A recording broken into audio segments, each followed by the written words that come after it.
everyone and welcome to all of you on my YouTube channel. I am Vinita, your chemistry educator, and here I am providing you the best content of chemistry for your exam preparation. So students, जैसे कि previous video में हमने अभी तक electrophilic addition reaction के ऊपर discussion किया था और आई होप आपने वो वीडियोस देखे हैं और आपको सारा कंसेप्ट अच्छे से समझ में आ गया है. सो स्टूडेंट्स, आज के इस पर्टिकुलर वीडियो में हम सब्स्टिट्यूशन रिएक्शन के बारे में डिस्कशन करेंगे. हम ये देखेंगे कि सब्स्टिट्यूशन रिएक्शन क्या होती है, कितने टाइप्स की होती है और कौन कौन से कंपाउंड सब्स्टिट्यूशन रिएक्शन देते हैं. तो चलिए फिर बिना कोई देर के शुरू करते हैं आज का हमारा ये इंटरेस्टिंग वीडियो.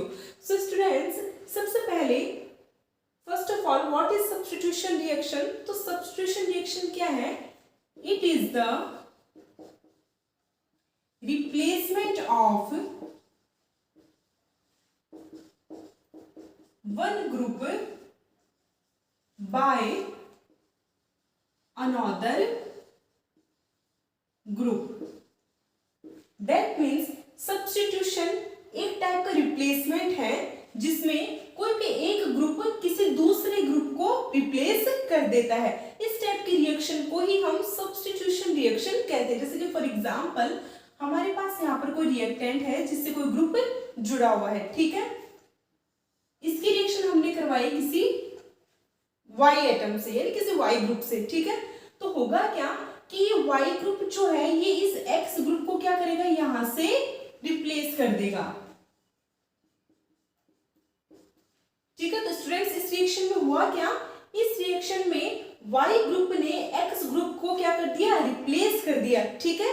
तो जब किसी केमिकल रिएक्शन में कोई एक ग्रुप किसी दूसरे ग्रुप को रिप्लेस कर देता है तो इस टाइप की रिएक्शन को सब्स्टिट्यूशन रिएक्शन के नाम से जाना जाता है, ठीक है. अब देखो, जो ग्रुप किसी दूसरे ग्रुप को रिप्लेस कर रहा है, सब्स्टिट्यूट कर रहा है, उस ग्रुप को हम इनकमिंग या फिर अटैकिंग रिएजेंट कहते हैं. फिर से सुन लीजिए, सब्स्टिट्यूशन रिएक्शन में जो ग्रुप दूसरे ग्रुप को रिप्लेस करता है ना, उस ग्रुप को हम इनकमिंग ग्रुप यानी आने वाला नया ग्रुप या फिर अटैकिंग रिएजेंट के नाम से जानते हैं. अब ये इनकमिंग ग्रुप या फिर अटैकिंग रिएजेंट कोई न्यूक्लियोफाइल भी हो सकता है या फिर कोई इलेक्ट्रोफाइल भी हो सकता है. और सब्स्टिट्यूशन रिएक्शन में जो ग्रुप रिप्लेस होता है, सब्स्टिट्यूट होता है, रिएक्शन में बाहर निकल जाता है, उस ग्रुप को हम लीविंग ग्रुप के नाम से जानते हैं. उस ग्रुप को क्या कहते हैं स्टूडेंट? उस ग्रुप को लीविंग ग्रुप कहते हैं. तो ऑल ओवर सब्स्टिट्यूशन रिएक्शन कौन से कंपाउंड शो करते हैं? ऐसे कंपाउंड जिनमें रिएक्टेंट के पास कोई लीविंग ग्रुप हो, ठीक है, और अटैक करने वाला ग्रुप क्या हो, कोई भी स्ट्रॉन्ग रिएजेंट हो, या तो न्यूक्लियोफाइल हो या फिर इलेक्ट्रोफाइल हो. तो अगर किसी भी केमिकल रिएक्शन में ऐसी कंडीशन डेवलप होती है तो वो सब्स्टिट्यूशन रिएक्शन देती है, ठीक है. अब देखो, अगर सब्स्टिट्यूट करने वाला ग्रुप या फिर रिप्लेस करने वाला ग्रुप न्यूक्लियोफाइल है तो इसे न्यूक्लियोफिलिक सब्स्टिट्यूशन रिएक्शन कह देते हैं. और अगर अटैकिंग रिएजेंट इलेक्ट्रोफाइल है यानी कोई इलेक्ट्रोफाइल अगर किसी लिविंग ग्रुप को रिप्लेस कर रहा है तो उसे इलेक्ट्रोफिलिक सब्स्टिट्यूशन रिएक्शन कहते हैं. तो स्टूडेंट, सबसे पहले हम इस पर्टिकुलर वीडियो में बात करेंगे न्यूक्लियोफिलिक सब्स्टिट्यूशन रिएक्शन के ऊपर. तो जैसा कि नाम से पता चल रहा है, न्यूक्लियोफिलिक सब्स्टिट्यूशन रिएक्शन किसे कहते हैं? इफ रिप्लेसमेंट या फिर substitution takes place by nucleophile, then it is called nucleophilic substitution reaction. That means कोई न्यूक्लियोफाइल आकर के किसी लिविंग ग्रुप को रिप्लेस कर रहा है तो उसे न्यूक्लियोफिलिक सब्स्टिट्यूशन रिएक्शन कहते हैं. अब बात ये आती है कि ऐसे कौन कौन से कंपाउंड हैं जो न्यूक्लियोफिलिक सब्स्टिट्यूशन रिएक्शन शो करते हैं. तो स्टूडेंट्स, नोट लगा के इस चीज को आप लिख लेना कि मोस्ट प्रोबेबली sp2 कार्बन वाले कंपाउंड और sp3 कार्बन वाले कंपाउंड जो होते हैं ना वो न्यूक्लियोफिलिक सब्स्टिट्यूशन रिएक्शन शो करते हैं। sp2 कार्बन मतलब ट्राइगोनल कार्बन, और ट्राइगोनल कार्बन का बेस्ट एग्जांपल यहां पर हम ले सकते हैं कार्बोनिल। ठीक है, तो जितने भी कार्बोनिल कंपाउंड्स होते हैं ना वो क्या शो करते हैं, न्यूक्लियोफिलिक सब्स्टिट्यूशन रिएक्शन शो करते हैं। और इसके अलावा sp3 कार्बन, sp3 कार्बन का मतलब टेट्राहेड्रल कार्बन, और टेट्राहेड्रल कार्बन का मतलब ऐसा कार्बन जिससे 4 ग्रुप से जुड़े हुए हैं सिंगल बॉन्ड के थ्रू। ठीक है, तो sp2 यानी trigonal carbon, that means carbonyl carbon, और टेट्राहेड्रल कार्बन दोनों ही कंपाउंड न्यूक्लियोफिलिक सब्स्टिट्यूशन रिएक्शन देते हैं। सो स्टूडेंट, सबसे पहले हम देखते हैं nucleophilic substitution reaction at carbonyl compound की कार्बोनिल कंपाउंड कैसे न्यूक्लियोफिलिक सब्स्टिट्यूशन रिएक्शन देते हैं। ये हमारे पास कार्बोनिल कंपाउंड, अब देखो ध्यान से देखना, ये न्यूक्लियोफिलिक सब्स्टिट्यूशन रिएक्शन देंगे, बट कब देंगे, जब कार्बोनिल कार्बन से कोई ऐसा ग्रुप जुड़ा हुआ हो जो क्या हो, एक अच्छा लिविंग ग्रुप हो। ठीक है, तो अगर किसी कार्बोनिल कंपाउंड से कोई ऐसा ग्रुप जुड़ा हुआ है जो कि गुड लिविंग ग्रुप है, तो वो compound easily nucleophilic substitution reaction देंगे। ठीक है, तो यहाँ पर कंडीशन क्या है कि कार्बोनिल कंपाउंड से एटलीस्ट 1 लिविंग ग्रुप, एक अच्छा लिविंग ग्रुप प्रेजेंट होना चाहिए, और बाकी यहाँ पर कोई भी ग्रुप प्रेजेंट हो सकता है, यहाँ पर हाइड्रोजन भी हो सकता है, यहाँ पर कोई कार्बन भी हो सकता है। ठीक है, अब देखो, अब हमें ये पता है कि कार्बोनिल कार्बन में, कार्बोनिल कंपाउंड में ये जो कार्बन होता है ना, कार्बोनिल कार्बन, इसकी नेचर कैसी होती है, इसकी नेचर होती है इलेक्ट्रोफिलिक। कैसे, क्योंकि कार्बन और ऑक्सीजन में से ज्यादा इलेक्ट्रोनेगेटिविटी ऑक्सीजन की होती है, तो बॉन्ड के इलेक्ट्रॉन ऑक्सीजन अपनी तरफ अट्रैक्ट कर लेता है, जिससे ऑक्सीजन पर तो पार्शियली नेगेटिव चार्ज आ जाता है और कार्बन पर पार्शियली पॉजिटिव चार्ज आ जाता है। तो कोई स्पीशीज जिस पर पॉजिटिव चार्ज है वो एक इलेक्ट्रोफाइल की तरह बिहेव करती है। तो अब देखो यहाँ पर न्यूक्लियोफिलिक सब्स्टिट्यूशन रिएक्शन होगी कैसे, कि सबसे पहले कोई न्यूक्लियोफाइल आएगा और वो कहाँ अटैक करेगा, हमेशा ध्यान रखना, न्यूक्लियोफाइल ऑलवेज इलेक्ट्रोफिलिक सेंटर पर ही अटैक करता है। तो यहाँ पर इलेक्ट्रोफिलिक सेंटर कौन सा है, ये कार्बन है, तो कोई भी न्यूक्लियोफाइल आएगा और इस कार्बन पर अटैक कर देगा। जैसे न्यूक्लियोफाइल इस कार्बन पर अटैक करेगा, बॉन्ड के इलेक्ट्रॉन ऑक्सीजन पर शिफ्ट हो जाएंगे। एक्चुअल में क्या बनेगा, ये कार्बन, इससे ये ऑक्सीजन, ऑक्सीजन पर कौन सा चार्ज आ गया, माइनस चार्ज आ गया, यहाँ पर ये न्यूक्लियोफाइल जुड़ गया। यहाँ पर R का मतलब कोई भी ग्रुप हो सकता है, कोई कार्बन भी हो सकता है, कोई हाइड्रोजन भी हो सकता है, और यहाँ पर क्या है X, और X कौन है, गुड लिविंग ग्रुप। ठीक है, अब देखो स्टूडेंट्स, अब हमारे पास 2 कंडीशन है। 2 कंडीशन क्या है, या तो हम क्या कर सकते हैं, इस ऑक्सीजन को प्रोटोनेटेड कर सकते हैं, यानी जैसे कि हमने प्रीवियस वीडियो में देखा था ना, जब हमने एडिशन रिएक्शन पढ़ी थी, कि हम क्या कर रहे थे, ऑक्सीजन पर माइनस चार्ज आया था तो हमने क्या किया, इसको प्रोटॉन देकर O- को OH में कन्वर्ट कर दिया था। लेकिन ऐसा तो हम तब करते हैं जब कार्बोनिल के पास कोई लिविंग ग्रुप नहीं होता, बट यहाँ पर लिविंग ग्रुप है ना, तो हमेशा ध्यान रखना, जब तक किसी भी कार्बन के पास लिविंग ग्रुप प्रेजेंट है, एक अच्छा लिविंग ग्रुप प्रेजेंट है, तो आप कभी भी ऑक्सीजन को प्रोटोनेटेड यानी ऑक्सीजन के साथ हाइड्रोजन को ऐड नहीं करोगे। क्यों, क्योंकि माइनस चार्ज ही तो इस लिविंग ग्रुप को निकलने में मदद करेगा, एक ड्राइविंग फोर्स की तरह काम करेगा। कैसे, अब देखो यहाँ पर कार्बन से कोई X का मतलब कोई भी एक अच्छा लिविंग ग्रुप जुड़ा हुआ है, तो अब देखो माइनस चार्ज क्या करेगा, ये माइनस चार्ज वापस इस कार्बन, मतलब माइनस चार्ज वापस इस बॉन्ड पे आ जाएगा, और यहाँ से ये लिविंग ग्रुप बाहर निकल जाएगा। तो क्या प्रोडक्ट बन गया हमारे पास, C डबल बॉन्ड O, यहाँ पर R, और यहाँ पर ये न्यूक्लियोफाइल। ठीक है, तो एक्चुअल में हुआ क्या स्टूडेंट्स, न्यूक्लियोफाइल ने इस X को, इस लिविंग ग्रुप को क्या कर दिया, सब्स्टिट्यूट कर दिया, रिप्लेस कर दिया, इसीलिए इसे न्यूक्लियोफिलिक सब्स्टिट्यूशन रिएक्शन कहा जाता है। अब ये कंप्लीट रिएक्शन कितने स्टेप्स में होती है, तो ये कंप्लीट रिएक्शन मोस्टली 2 स्टेप्स में होती है। फर्स्ट स्टेप में तो न्यूक्लियोफाइल अटैक करता है ऑन कार्बोनिल कार्बन पर। ठीक है, तो पहले स्टेप में न्यूक्लियोफाइल आएगा, कार्बोनिल कार्बन पर अटैक करेगा। जैसे ही न्यूक्लियोफाइल कार्बोनिल कार्बन पर अटैक करेगा वैसे ही बॉन्ड के इलेक्ट्रॉन उठकर ऑक्सीजन पर शिफ्ट हो जाएंगे और ये इंटरमीडिएट हमारे पास बन जाएगा। अब यहाँ पर कौन सा इंटरमीडिएट बना, टेट्राहेड्रल इंटरमीडिएट बना ना। अब देखो ये जो टेट्राहेड्रल इंटरमीडिएट बना है ये अनस्टेबल होता है। अब आप पूछोगे कि भाई मैम ये जो टेट्राहेड्रल इंटरमीडिएट यहाँ पर बना है ये अनस्टेबल क्यों है। देखो टेट्राहेड्रल तो क्यों कहा, क्योंकि कार्बन से 4 बॉन्ड जुड़े हुए हैं, ठीक है, इसलिए तो टेट्राहेड्रल। और ये अनस्टेबल क्यों है, क्योंकि अगर किसी भी इंटरमीडिएट में कोई लिविंग ग्रुप प्रेजेंट होता है ना कार्बन पर, तो वो इंटरमीडिएट स्टेबल नहीं होता। क्यों, क्योंकि यहाँ पर ये लिविंग ग्रुप इस रिएक्शन से बाहर निकलना चाहता है और इस रिएक्शन से बाहर निकलने के लिए क्या करना होगा, ये जो O- आएंगे अपने इलेक्ट्रॉन इस बॉन्ड को देगा। जैसे इस बॉन्ड के पास इलेक्ट्रॉन आ जाएंगे वैसे ही तुरंत ये कार्बन और ये लिविंग ग्रुप का बॉन्ड यहाँ से टूट जाएगा और लिविंग ग्रुप बाहर निकल जाएगा। तो अगर लिविंग ग्रुप प्रेजेंट है ना तो कभी भी वो इंटरमीडिएट स्टेबल नहीं हो सकता, ठीक है। तो जैसे यहाँ से लिविंग ग्रुप निकला हमारे पास क्या बन के आ गया, एक प्रोडक्ट का फॉर्मेशन हो गया। तो इस प्रोडक्ट में आपने क्या देखा कि न्यूक्लियोफाइल ने उस लिविंग ग्रुप को सब्स्टिट्यूट कर दिया।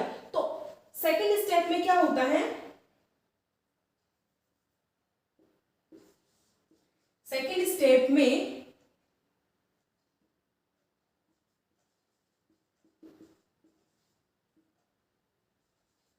लिविंग ग्रुप रिमूव हो जाता है, ठीक है, और इस स्टेप से हमें प्रोडक्ट मिल जाता है। तो स्टूडेंट्स इसे ही कहते हैं nucleophilic substitution reaction at carbonyl carbon. अब कोई भी कार्बोनिल कंपाउंड अच्छे से न्यूक्लियोफिलिक सब्स्टिट्यूशन रिएक्शन दे सके इसके लिए 3 कंडीशन बहुत ज्यादा जरूरी है।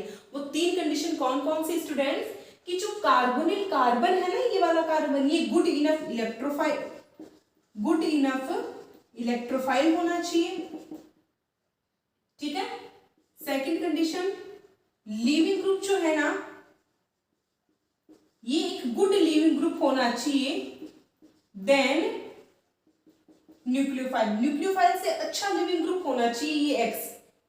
और थर्ड कंडीशन क्या है कि जो आने वाला न्यूक्लियोफाइल है, जो अटैकिंग न्यूक्लियोफाइल है, वो गुड इनफ न्यूक्लियोफाइल होना चाहिए, ठीक है। देन लिविंग ग्रुप, ठीक है स्टूडेंट्स। तो ऑल ओवर क्या कहा गया है कि कोई भी कार्बोनिल कंपाउंड 3 कंडीशन में न्यूक्लियोफिलिक सब्स्टिट्यूशन रिएक्शन देगा। वो 3 कंडीशन कौन कौन सी है, वो 3 कंडीशन ये है। पहली बात, कार्बोनिल कार्बन एक अच्छा इलेक्ट्रोफाइल होना चाहिए। सेकंड बात, X एक गुड लिविंग ग्रुप होना चाहिए और ये इतना अच्छा लिविंग ग्रुप होना चाहिए कि कोई भी न्यूक्लियोफाइल इसको इजीली यहाँ से रिमूव कर सके, ठीक है। और थर्ड बात, न्यूक्लियोफाइल इतना स्ट्रांग होना चाहिए कि उसके अंदर इतनी कैपेसिटी होनी चाहिए कि वो लिविंग ग्रुप को इजीली यहाँ से रिमूव कर सके। तो अगर किसी भी कार्बोनिल कंपाउंड के पास ये 3 कंडीशन प्रेजेंट है तो वो कंपाउंड 100% न्यूक्लियोफिलिक सब्स्टिट्यूशन रिएक्शन देगा। अब देखो गुड न्यूक्लियोफाइल कौन कौन से हो सकते हैं, तो गुड न्यूक्लियोफाइल हो सकता है CH3- यानी मिथाइल माइनस, CH3CH2 यानी ethyl minus, and water, ammonia, ठीक है। तो ये क्या है, ये एक अच्छे न्यूक्लियोफाइल है। और गुड लिविंग ग्रुप हम किस किस को कह सकते हैं, तो गुड लिविंग ग्रुप होता है जैसे कि हैलोजन्स, मतलब क्लोरीन, ब्रोमीन, आयोडीन, ये क्या है, एक अच्छे लिविंग ग्रुप होते हैं। इसके अलावा OR-, R का मतलब यहाँ पर कार्बन है, ठीक है, OR- ग्रुप है, RCOO- यानी एसिटेट ग्रुप, ठीक है। तो ये तीनों ग्रुप ऐसे हैं कि ये बहुत अच्छे लिविंग ग्रुप है और इजीली किसी भी रिएक्शन में बाहर निकल जाते हैं। तो चलिए फिर इसको विद एग्जांपल समझने की कोशिश करते हैं। तो फॉर एग्जांपल यहाँ पर हमारे पास एक कंपाउंड है, इसको बोलते हैं एसिड क्लोराइड, ठीक है। अब देखो, अब इसकी रिएक्शन, इस कार्बोनिल कंपाउंड की रिएक्शन अगर हम किसी भी न्यूक्लियो न्यूक्लियोफाइल के साथ करवाएं, जैसे कि फॉर एग्जांपल मैंने यहाँ पर अल्कोहल के साथ इसकी रिएक्शन करवाई, हमें पता है अल्कोहल क्या है, एक अच्छा न्यूक्लियोफाइल है। तो क्या पहले तो चेक करो कि क्या ये कंपाउंड न्यूक्लियोफिलिक सब्स्टिट्यूशन रिएक्शन देगा। तो चेक करने के लिए हम क्या देखेंगे कि भाई यहाँ पर कार्बोनिल कंपाउंड है, तो कार्बन क्या है, इलेक्ट्रोफिलिक है, प्लस इस कार्बन के पास क्या है, एक अच्छा लिविंग ग्रुप है, ठीक है, और अटैक करने वाला न्यूक्लियोफाइल भी क्या है, एक अच्छा न्यूक्लियोफाइल है। तो जब तीनों कंडीशन मैच हो रही है, इसका मतलब ये compound easily nucleophilic substitution reaction देगा। कैसे देगा, हमने मैकेनिज्म पढ़ी थी ना, पहले मैकेनिज्म में तो क्या होता है कि जो न्यूक्लियोफाइल है वो इस इलेक्ट्रोफिलिक कार्बन पर अटैक करेगा और यहां से बॉन्ड के इलेक्ट्रॉन ऑक्सीजन पे शिफ्ट हो जाएंगे। तो पहले स्टेप में तो न्यूक्लियोफाइल का कार्बोनिल कार्बन पर अटैक होगा।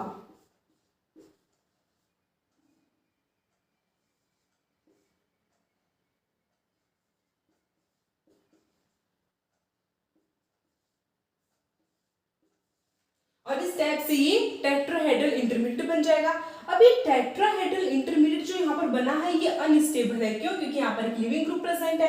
अब देखो सबसे पहले होगा क्या कि इस रिएक्शन में हम एक बेस डालेंगे। बेस क्यों डाल रहे हैं कि आपको पता है ऑक्सीजन एक इलेक्ट्रोनेगेटिव एटम है और इस पर पॉजिटिव चार्ज स्टेबल नहीं होता। तो जैसे ही हम बेस डालेंगे, बेस का काम क्या होता है, H+ को बाहर निकालना, प्रोटॉन को एब्स्ट्रैक्ट करना। तो ये बेस क्या करेगा, यहाँ से इस हाइड्रोजन को एब्स्ट्रैक्ट कर लेगा, अपनी तरफ अट्रैक्ट कर लेगा, और ये हाइड्रोजन यहाँ से अपने इलेक्ट्रॉन इस ऑक्सीजन को देकर H- की फॉर्म में, H+ की फॉर्म में बाहर निकल जाएगा। तो यहाँ पर क्या कंपाउंड बनेगा, ये कार्बन, इससे ये OR ग्रुप जुड़ गया, ये O-, यहाँ पर मिथाइल ग्रुप और यहाँ पर ये क्लोरीन। अब देखो बिकॉज यहाँ पर एक अच्छा लिविंग ग्रुप प्रेजेंट है, तो ये लिविंग ग्रुप कैसे निकलेगा कि ऑक्सीजन अपने नेगेटिव चार्ज को इस बॉन्ड को दे देगा और यहां से क्लोरीन बाहर निकल जाएगा। तो क्या प्रोडक्ट बनेगा, C+O, ये मिथाइल और यहां पर OR, ठीक है। तो इसको बोलते हैं एस्टर। बच्चों इस ग्रुप को C+O_OR, R क्या है यहाँ पर, कार्बन, इस ग्रुप को हम कौन सा ग्रुप बोलते हैं, एस्टर। तो हुआ क्या स्टूडेंट्स, एसिड क्लोराइड से क्या बन गया, एस्टर बन गया। तो आपको एक बात समझ में आ गई होगी कि ये जो न्यूक्लियोफिलिक सब्स्टिट्यूशन रिएक्शन जो होती है ना कार्बोनिल कंपाउंड की, बहुत ज्यादा इंपॉर्टेंट होती है। क्यों, क्योंकि कार्बोनिल कंपाउंड पर न्यूक्लियोफिलिक सब्स्टिट्यूशन रिएक्शन करवाने से हमें एक कंपाउंड से दूसरा न्यू कंपाउंड मिल जाता है, ठीक है, यानी हमें एक फंक्शनल ग्रुप से दूसरा फंक्शनल ग्रुप मिल जाता है। जैसा कि आप देख सकते हैं कि जब हमने एसिड क्लोराइड की रिएक्शन अल्कोहल के साथ करवाई तो ये एक न्यूक्लियोफिलिक सब्स्टिट्यूशन रिएक्शन है और इससे हमें क्या मिल गया, एस्टर मिल गया, ठीक है, बात समझ में आ गई।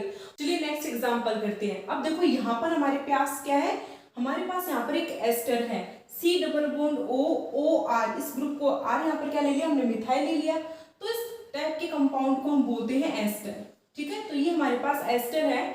अब अगर एस्टर की रिएक्शन अमोनिया के साथ करवाई जाए तो क्या ये एक न्यूक्लियोफिलिक सब्स्टिट्यूशन रिएक्शन देंगे, तो बिल्कुल देंगे। कैसे, क्योंकि हमारे पास एक अच्छा इलेक्ट्रोफाइल है, OMe, मैंने बताया था ना कि OR, R का मतलब कोई भी कार्बन, मिथाइल, इथाइल, प्रोपाइल, तो OMe यानी OR ग्रुप एक अच्छा लिविंग ग्रुप होता है और अमोनिया क्या है, एक अच्छा न्यूक्लियोफाइल है। तो बिकॉज हमारे पास तीनों कंडीशन है, इसका मतलब ये कंपाउंड क्या देगा, न्यूक्लियोफिलिक सब्स्टिट्यूशन रिएक्शन देगा। तो कैसे होगी nucleophilic substitution reaction, first step में जो न्यूक्लियोफाइल है वो कार्बोनिल कार्बन पर अटैक करेगा और जैसे ही कार्बोनिल कार्बन पर अटैक करेगा वैसे ही बॉन्ड के इलेक्ट्रॉन ऑक्सीजन पर शिफ्ट हो जाएंगे। तो हमारे पास क्या बन जाएगा, एक टेट्राहेड्रल इंटरमीडिएट बन जाएगा।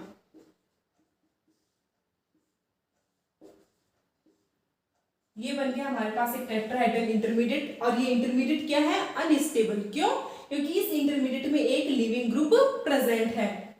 अब देखो बिकॉज नाइट्रोजन भी क्या है, एक इलेक्ट्रोनेगेटिव एटम है ना, और नाइट्रोजन में पॉजिटिव चार्ज स्टेबल नहीं है। तो अब क्या करेंगे, जैसा कि हमने प्रीवियस एग्जांपल में किया था, बेस लेंगे, बेस क्या करेगा, इस हाइड्रोजन को, बेस का काम ही क्या है, H+ को बाहर निकालना।